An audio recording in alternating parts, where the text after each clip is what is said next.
Bon, je voudrais commencer par un échange et vous demander, mais à quoi ça sert un commercial? Du point de vue du client et du point de vue de l'entreprise. On va donc réfléchir ensemble à ces deux choses.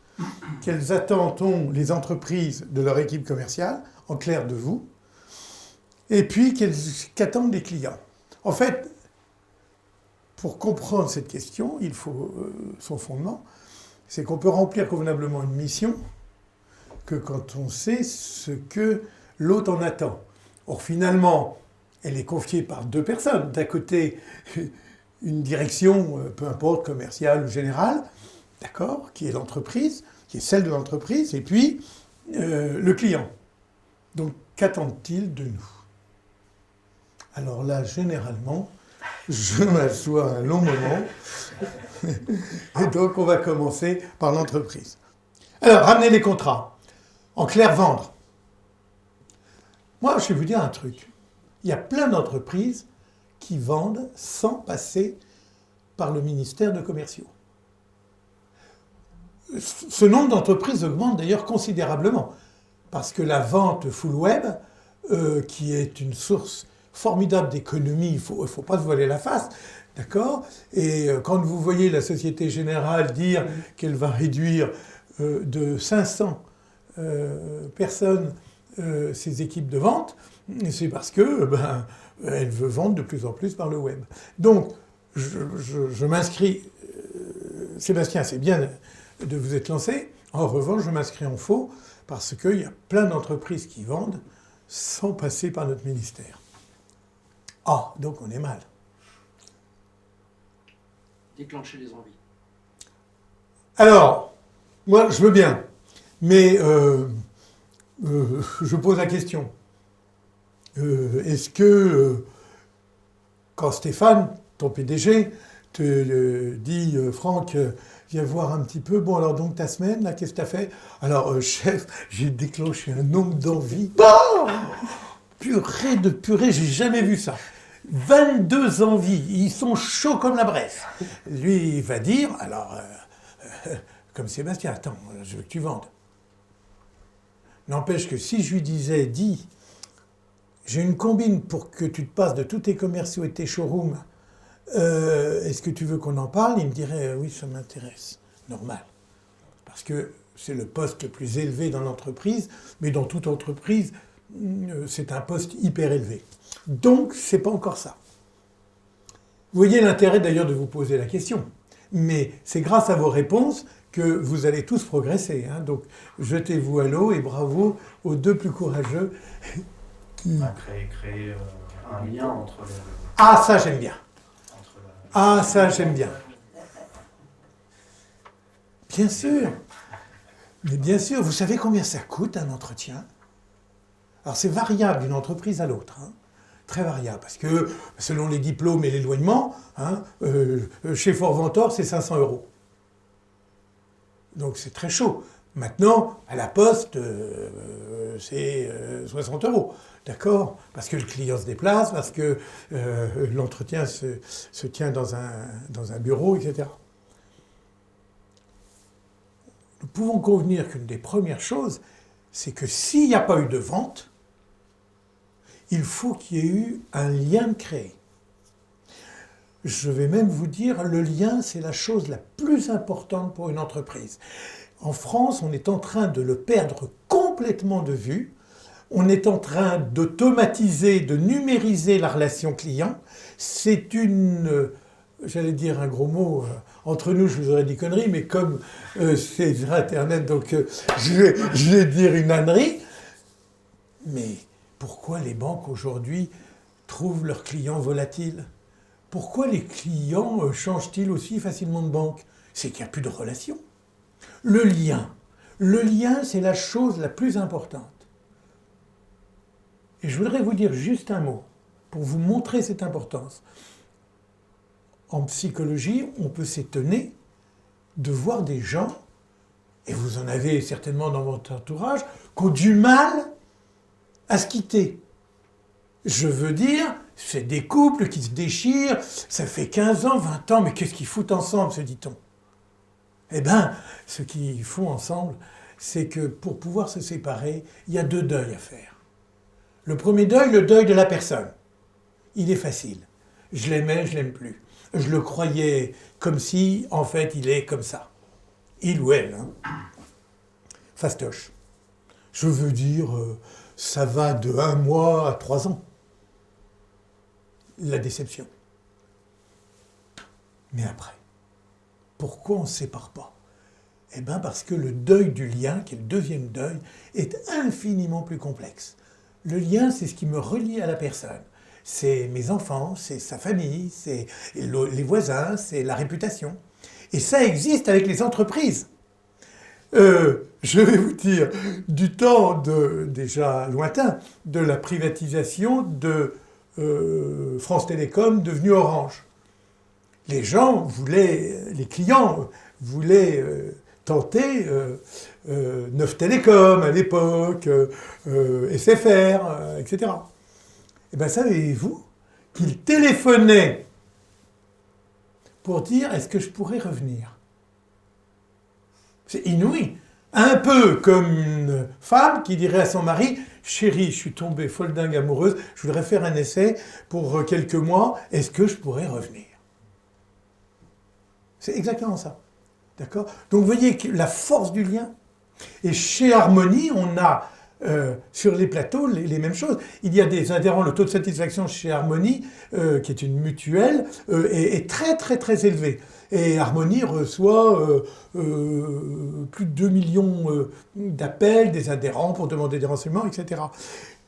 Quand un adhérent change d'entreprise et puis est amené du coup à devoir emprunter la mutuelle de sa nouvelle entreprise, beaucoup appellent et disent « Est-ce que je pourrais revenir ?» La force du lien, c'est notre responsabilité. Et qui s'occupe, et je termine là-dessus, dans l'entreprise, si ce n'est pas nous? Tout le monde est OK? Donc bravo, gérer la relation, enrichir cette relation, la pérenniser, la réparer, c'est notre métier. Ouais. Eh bien, on en tient un. Il en reste 4. Alors, ça appartient au lien. Hein, la fidélité ressort directement de la force du lien. Et l'écoute des besoins. Alors, est-ce que c'est l'entreprise qui écoute le besoin? Non, qu'est-ce qu'ils attendent de l'équipe commerciale? C'est que les commerciaux écoutent les besoins des clients, sachent écouter les vraies préoccupations des clients. Je pense que c'est surtout le client. Moi, j'aurais dû aller chercher le besoin. Voilà. Je pense que c'est surtout le client. Oui. Donc, le commercial remonte les informations de terrain. Ah! Il est bon, hein? Eh bien, c'est très bien. Bravo, Sébastien. Bonne disposition générale à vente. Donc, tu nous le répètes? Que les commerciaux remontent les informations de terrain. Bien sûr. En fait, on est la voix, l'oreille de l'entreprise et le toucher. Je veux dire, sans les commerciaux, sauf à faire des sondages, des études de marché, l'entreprise est complètement aveugle, n'a aucun sens d'aucune sorte. Et si je reprends l'exemple d'Harmonie, Harmonie a été amenée à faire évoluer, mais considérablement, sa gamme. Eh bien, c'est par l'écoute, la compréhension et la remontée des besoins. Et aujourd'hui, Harmonie, depuis déjà plusieurs années, a une gamme exceptionnelle. C'est parce qu'il y a eu cette remontée générale qui a permis à l'entreprise de s'adapter. Enfin, à l'entreprise, à la mutuelle. D'accord ? Super, on en tient 2. Ensuite, développer le portefeuille client. Oui, bon, je suis d'accord, mais ça appartient à la...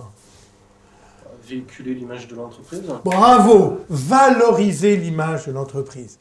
Bravo. Alors, oui, valoriser. il y a un très gros travail de valorisation. Faire connaître tout simplement.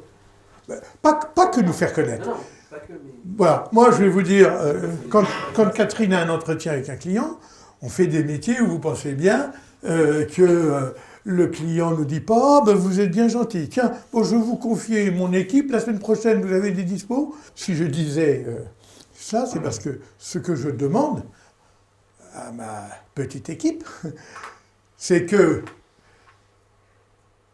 l'image de l'entreprise ait été valorisée à son maximum et que le lien ait été créé. C'est pour ça que 18 mois plus tard, un jour, ce fut une belle journée, eh bien, il y a en 2002 ou en 2001, Harmonie nous a appelés après un entretien 18 mois plus tôt. Parce que crédibilité était bien ancrée et elle avait créé un lien. Et ce lien est resté solide. Et puis un jour, eh ben, le dirigeant a dit « Tiens, il faut que je revoie ces gens-là, ils me semblaient bien. » Alors ensuite, donc on en tient 3. Autour de la confiance créée ou... Alors oui, ça appartient au lien. Mais on va parler du lien tout à l'heure. La confiance, c'est un des leviers les plus forts. Je sais pas, peut-être mettre en œuvre le plan commercial pour le développement, quoi. Penser à l'avenir, savoir où on se positionne, sur quel type de marché, quel type de marché on attaque, des choses comme ça. Bon. Développer. Alors, 5 axes de travail. Assurer le lien, bravo, vous l'avez dit. Il faut créer et garantir une relation pérenne et de qualité avec le client. Là, vous avez fait votre boulot.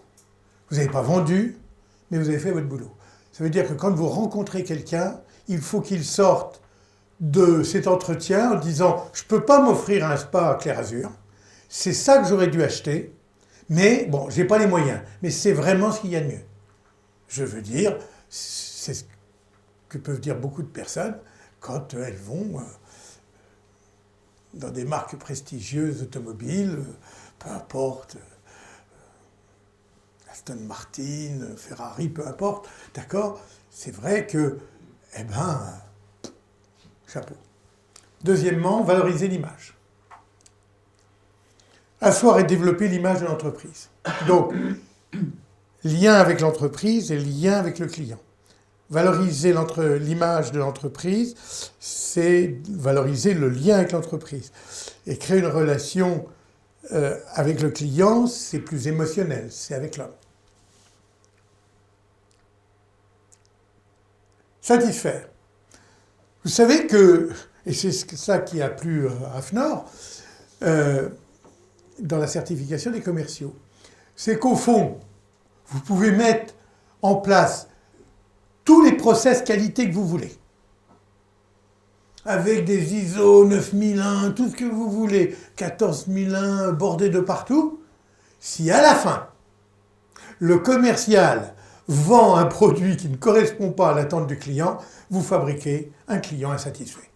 Vous lui avez livré un beau produit, mais la satisfaction, elle passe par le but ultime, qui est garanti par le commercial, c'est assurer la satisfaction par une préconisation optimale. Est-ce qu'il va nous dire merci ou est-ce qu'il va nous dire il m'a planté? Or, si les commerciaux ont quelquefois, et trop souvent hélas, une mauvaise réputation, c'est parce que certains sont axés sur la vente et l'obtention de l'accord et non pas sur la satisfaction du client. Or, un client insatisfait, c'est pas un client. C'est une affaire, mais c'est pas un client. Alors, informer, là vous l'avez dit, bravo. Transmettre les infos utiles, client-entreprise et entreprise-client. Sinon, ça passe pas. Si, ça passe par le biais de sondages, d'études de marché, mais sinon ça passe pas. Et puis enfin, évidemment, c'est pas tant vendre que de sécuriser la vente.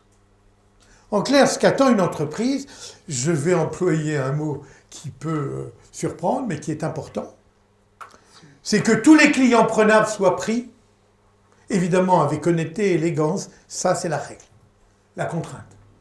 D'accord ? La contrainte éthique, qu'ici nous entendons tous respecter, d'accord ? Et qui est certifiable. En revanche, s'il n'est pas prenable, et c'est ça que veut l'entreprise. Parce que s'il est prenable, le business, il sera fait. Vous êtes d'accord ? S'il n'est pas prenable, il ne sera pas fait. C'est donc pas tant la vente en tant que résultat que le process qui consiste à dire « je ne l'ai pas loupé ». Cet aparté est en fait, je relance le débat, mais cette fois-ci sur les clients. Qu'est-ce qu'attendent les clients d'un bon commercial ? Parce que la mission qui est la nôtre, elle est d'une grande complexité, ça je vais vous en convaincre, c'est que c'est la quadrature du cercle. On doit satisfaire l'entreprise et lui apporter du business, parce que quand même elle attend du business, d'accord ? Avec éthique, qualité, créer un lien, donc elle nous met des contraintes énormes, ok ? Mais on va voir que celles du client, c'est pas du tout les mêmes, hein ? Donc il va falloir rendre compatible, non pas l'incompatible, mais... Oui. Oui, c'est dans Alors, ce sens-là, il attend. alors ça, moi je suis convaincu que non. Non, mais il attend les... Et il y a beaucoup d'entreprises ici, si c'était le prix, qui ne seraient pas là. Hein. D'accord ? C'est pas... Donc, oui, bien sûr, parce que c'est pas le prix. Le prix, c'est le souci du commercial, c'est pas le souci du client. Et parce que le client sait que c'est le souci du commercial, il a tendance à jouer sur le prix. Le produit qui répond en réel besoin. Oui, oui. Ce qu'attend le client, c'est une préconisation juste. Il a la trouille de se tromper. Alors, on va en dire un deuxième dans la foulée, et il a la trouille d'être trompé. Donc, il y a deux choses. Un, ne jamais lui mentir. D'accord ? Or, on peut présenter un produit argumenté sans mentir. Parce que mentir, c'est voler.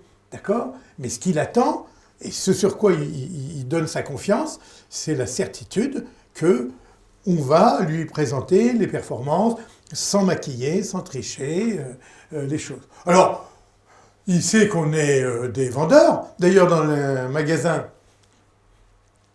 il ne demande pas un conseiller, hein. Il demande un vendeur. Hein. Donc, il sait qu'on est des vendeurs. Donc, il accepte dès le départ cette idée qu'on va lui vendre quelque chose, plus que nous. D'accord ? Et j'en profite pour dire à ceux qui nous écouteront sur le net, c'est que quelle erreur de se présenter comme un conseiller. Mon œil, dit le client, et en plus tu mens. Ça commence très mal. Conseiller, on commence par voler le client en disant conseiller. Mais non, on est commercial. On va en reparler, c'est au programme. Et vous verrez qu'il y a des vrais plus à le dire. Alors, ensuite, donc, on en tient deux grâce à Thierry. Quoi d'autre ? Le client cherche toujours le juste prix. Voilà, il faut lui proposer un produit qui est au juste prix et non pas au prix le plus bas, même si c'est ça qu'il veut. Dans les modules prix, on verra que le plus important pour lui, c'est la certitude que c'est le juste prix et qu'il ne peut pas l'avoir moins cher. Et c'est pour ça qu'il négocie. C'est pas pour l'avoir moins cher, mais c'est pour acquérir cette certitude qu'il ne peut pas l'avoir moins cher. Ça a des incidences hyper importantes sur le comportement au moment où on va parler argent avec lui. Alors, ensuite, donc le juste prix. Le plus important, oui. Non, moi j'allais dire être rassuré sur la société vendeuse, mais pas forcément. Oui. Oui, ça c'est vrai. La confiance dans l'interlocuteur. Donc ne pas être trompé et ne pas se tromper. Je l'englobais là-dedans, je suis d'accord. Bon, pour avancer, parce qu'on a des timings, mais vous allez, je pense, me rejoindre. Toujours en 5, ce que j'aurais aimé entendre de votre part, c'est la première chose. Être écouté. Être écouté. Vous mettre en situation d'écoute, de compréhension du besoin, c'est la chose la plus puissante pour rassurer un client. Je veux dire, si il y avait une alerte à la bombe et que je dois vous donner un ultime conseil avant que nous nous séparions, c'est ça que je veux dire. Fermez-la et écoutez.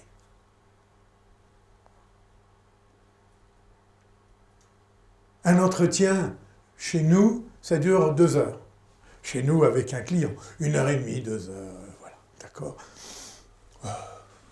Le client parle au moins 3/4 du temps. Et plus il parle, plus il achète. Parce que si il parle, que veut dire l'expression en psychologie? Se livrer à quelqu'un. Qu'est-ce que ça veut dire? Partager, vider son sac, Et se livrer, ça veut bien dire ça aussi. En clair, on en reparlera, mais quand le client travaille sur son besoin, et donc on va chercher, Stéphane, le pourquoi il me dit ça, eh ben, c'est pas du vendeur, ça. Ben oui, et le client va se livrer, et en se livrant, eh bien, il nous livre toute la matière nécessaire pour, 1, le satisfaire, et 2, le convaincre. Ça va? Donc, écoute. Deuxièmement, ne pas être trompé. Il a une trouille bleue d'être trompé. Donc, il veut de la sincérité. Alors, vous allez me dire, bah Pascal, tout n'est pas parfait dans le meilleur des mondes possibles. Tous les produits ont des qualités et des défauts. Qu'est-ce que vous faites de ça? Ben, je dis, notre métier, c'est de savoir mettre un euro autour. Je veux dire, on peut ne pas tricher, mais on peut valoriser les choses. Et puis, apprendre à les dire dans le bon ordre. On aura l'occasion d'en reparler. Or, ce qui est important, c'est d'être honnête, mais pas idiot. Et donc, il faut lui dire au bon moment, au moment où il acquiert cette certitude que l'entreprise est formidable, qu'il a confiance en nous. En clair, on ne va pas tricher. Il va bien falloir lui dire, mais en bon ordre et au bon moment. Je dirais simplement que tous, il y a beaucoup d'hommes ici, une large majorité, d'accord, heureusement qu'on a Gaël, sinon on était mal. Oui, mais Catherine, elle fait partie de Formentor. D'accord, mais c'est vrai, c'est vrai. Et en plus, c'est une commerciale émérite. Voilà, en fait, il faut mettre les choses dans le bon ordre, il faut être impérativement honnête, ok. Par exemple, quand on fait des travaux d'allée, pendant quelques jours, faut pas ignorer que on ne doit pas pouvoir rouler avec sa voiture. Ok, le commercial qui commence par dire ça à son client en disant « Attendez monsieur, moi je veux bien intervenir chez vous, mais est-ce que vous savez où est-ce que vous allez mettre votre voiture? Parce que moi, vous voyez, je vais vous tout prendre là, et pendant une semaine, vous ne pouvez pas rouler. D'accord? Ça vous va ?» Oh, l'autre il dit « On va réfléchir. Hein. » Alors que quand il a convenu d'une date, qu'il est d'accord sur le prix, et qu'il s'apprête à signer le contrat, il est honnête de lui dire « Ah, il faut que je vous dise, il va falloir trouver une solution pour votre voiture, parce qu'évidemment, vous vous en doutez, le temps que tout ça sèche, il faut quelques jours. » J'ai été honnête, mais pas idiot. En clair, les bonnes nouvelles d'abord et les mauvaises après, mais avant de signer. Ça va? Donc, c'est important. Bénéficier de l'expérience du vendeur pour faire le bon choix. Mais pas comme Darty, du genre, enfin je dis Darty ou tous ces magasins où ils ont toujours chez eux la télévision qui va comme on a dit. D'accord? Voilà, moi j'ai la même. D'ailleurs, ma belle-sœur, elle est venue hier, voilà, et bon, il y a mieux quand même. D'accord? Je veux dire qu'on peut être tout à fait honnête et faire le bon choix. C'est en fonction de l'usage qu'il va avoir, en fonction de sa santé, en fonction de son terrain, en fonction de l'usage d'un spa, d'accord? En fonction du degré d'étanchéité, en fonction du rendement et du risque rendement-sécurité pour la MIF. Ça va? Et enfin, être reconnu. Oui? T'as sauté être satisfait parce que. Ah, pardon, oui, être satisfait. Que lui soit proposé la bonne solution au juste prix. Effectivement. Bravo. Il y en a un qui suit, c'est déjà pas mal. Eh bien, Catherine va vous parler, parce que certains parmi vous vont à la certification. Donc, on va vous dire un mot. Les autres, je suis désolé. Sachez qu'à tout moment, vous pourrez obtenir de notre part un justificatif de stage nécessaire pour se présenter à la certification interlocuteur commercial de confiance. D'accord? Pour les autres, et puis pour les gens qui vont nous suivre sur Internet, eh bien, Catherine va dire un mot.